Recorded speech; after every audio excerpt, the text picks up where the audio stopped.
हिरण्यवर्णाम् हरिणीम् सुवर्णरजतस्रजाम् चन्द्राम् हिरण्मयीम् लक्ष्मीम् जातवेदो महावह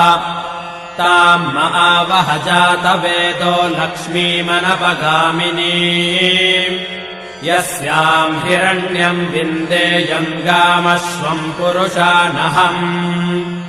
अश्वपूर्वाम् रथमध्याम् हस्तिनादप्रबोधिनीम् श्रियम् देवीमुपह्वये श्रीर्मा देवीर्जुषताम् कांसोऽस्मिताम् हिरण्यप्राकारामार्द्राम् ज्वलन्तीम् तृप्ताम् तर्पयन्तीम्